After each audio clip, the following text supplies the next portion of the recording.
One of the technologies that we've developed and used over the last 25 years is radio telemetry.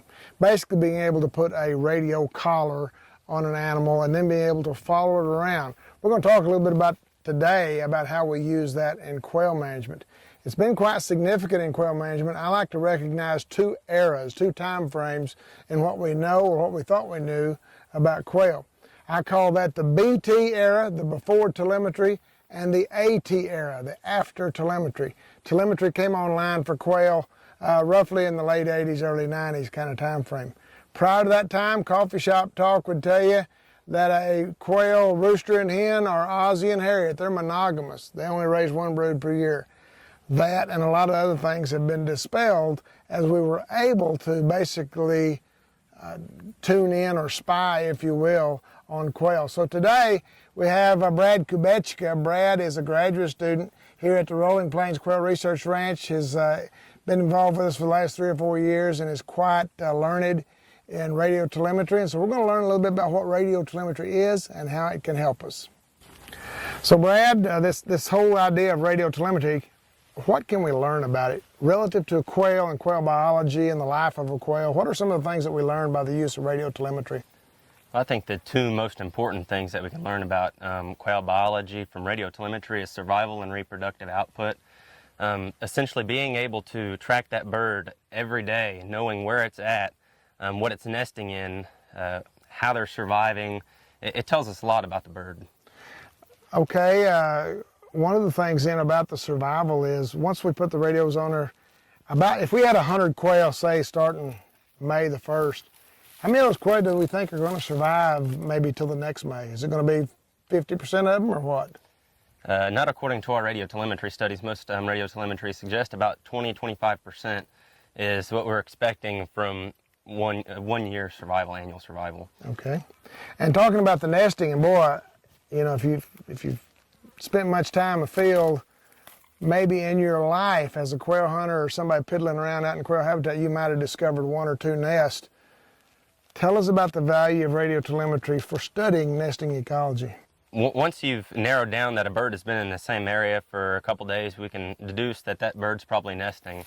Being able to then monitor that, we get to see what they're nesting in as opposed to availability of nest sites. So we get to really see their selection process. We can also look at clutch size, hatchability of eggs, and all kinds of neat stuff. We can also monitor the brood. Once that hen or cock that's incubating that nest moves off with a successful clutch, we can monitor that brood, and then we can flush the brood a couple weeks later to look at brood survival and how those chicks are doing. Now wait a minute, you said that the cock is going to brood the chicks or incubate the nest sometimes, so quail, a rooster is not a deadbeat dad? Right. Not always. According to our research here at the Rolling Plains Quail Research Ranch, about 10% of the time a cock will incubate the nest. However, anecdotally, their survival is a little less, and usually the clutch size of the nest that they're incubating is a little smaller. What kind of threats does nesting pose to a quail? I mean, to the adult quail. I always say that raising a family is hazardous to your health. Does that apply to a quail also? Most definitely. Well, average nest success here on the research ranch would say lingers around 45%, and the incubating bird might not always die if the nest is depredated. However, they definitely have that chance of lower survival, being that they're sitting in one spot for at least 23 days, the incubation period of a bobwhite. So they're sitting ducks, or sitting quail rather. As you study the fate of these radio-collared quail, and again, we've talked earlier in another webisode about how important predation and predation management is in the role of quail. Once you find, and I know these radios basically have a live mode and they have a mortality mode, so maybe distinguish what those two are, and then how does that help us? Right, so a live signal gives a beat about every second, and a dead signal gives a beat about every half second, so it's a lot faster to beat. They go on to dead signal about every 12 to 16 hours, so within 12 to 16 hours of that individual dying, we can find where it was killed and use the evidence at the kill site to maybe try to figure out what killed it. So you can get to do a little CSI quail out here on the back 40 then? Yeah, pretty much. And what do you look for? So some things that I look for when I find a kill site is what does the collar look like? Are there teeth marks on the collar? Was it a mammalian threat? Sometimes we find the collar actually in a snake, and that's kind of a dead giveaway. When a raptor will grab a collar, sometimes they'll curl that antenna, so sometimes it looks like a curly Q. Other things I look at are the feathers. If there's matting on the feathers that look like it's been in a mouth that had saliva, it's a mammal. However, if they're plucked clean, if they're straight cuts, I like to think it was a bird of prey.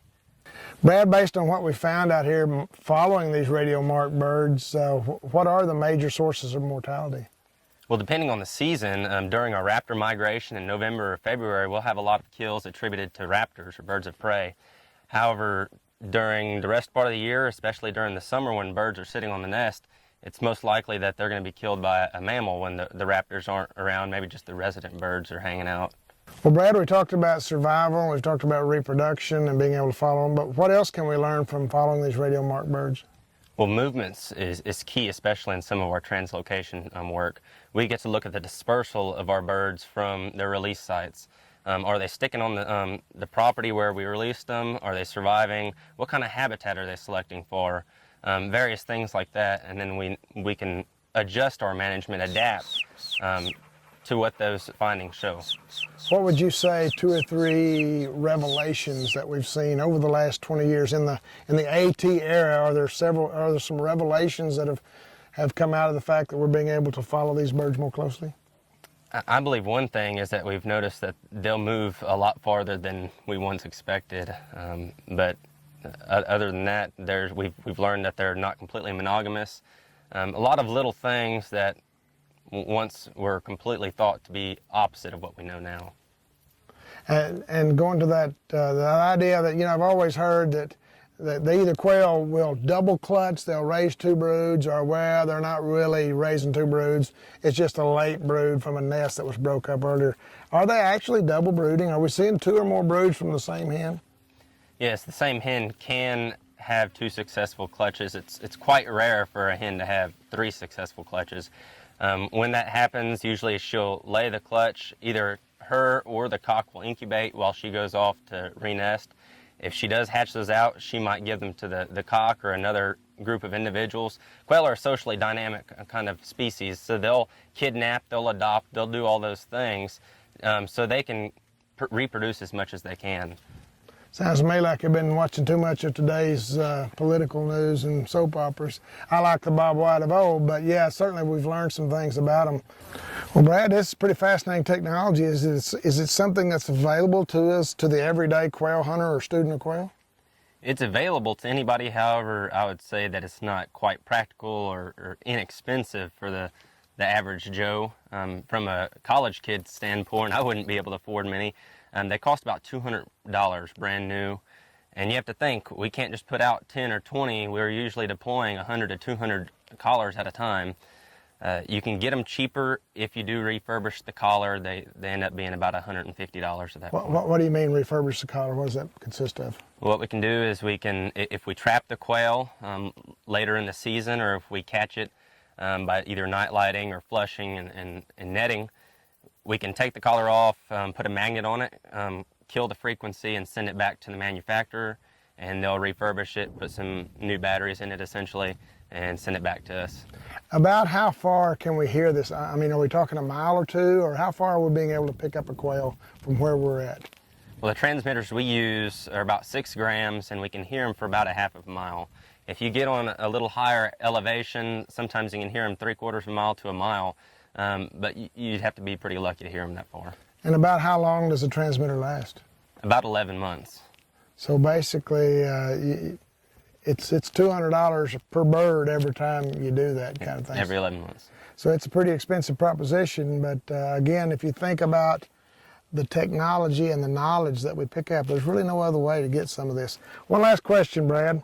I know over the last couple of years they've come out with GPS collars for quail, global positioning systems, that would basically take some of the work out of telemetry as we do it, and that we just put that transmitter on and then retrieve it 6 weeks later and be able to put it on our computer and see where that works.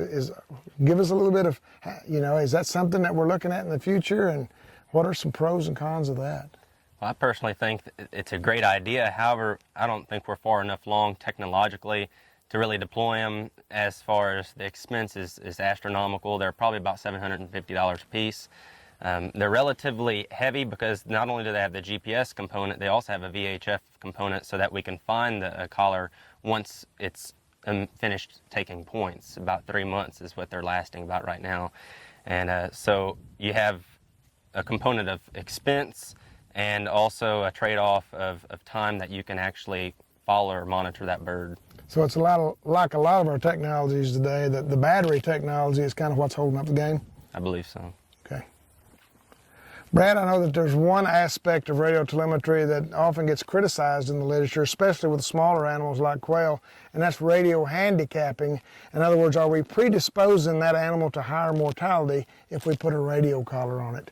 What are your thoughts on that, and what have we seen out here at the research ranch? Well, according to some of our data, there is some overhead cost of radio collaring bobwhites, and usually that costs about 15% of their survival.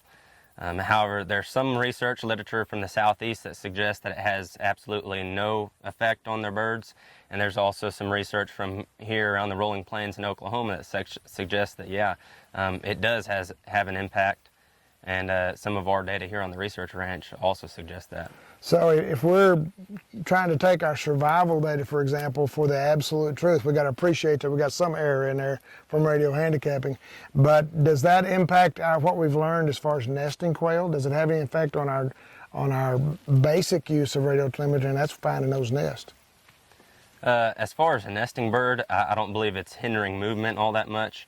However, they're doing some work right now at Texas Tech to look at how that collar is impeding flight movements, and if it's slowing down the birds, or raptors and other prey or predators actually keying in on those birds that have the collars on them. Right now, I don't think we really know those answers yet. Just in conclusion, one of the coolest studies that we've ever done out here was we put radio collared birds in the presence of a raptor, a goshawk with a falconer in tow, and we'd walk in and flush those quails. Some of them had radios on it, some didn't. And was the falcon able to select, by whatever means, the radio collared birds? And we didn't discern that he could select for them, but what was cool about it was those quail know what kind of threat is after them. And this is a story for another webisode, but when they have a raptor on their tail, they select certain types of cover that will amaze you as a quail hunter.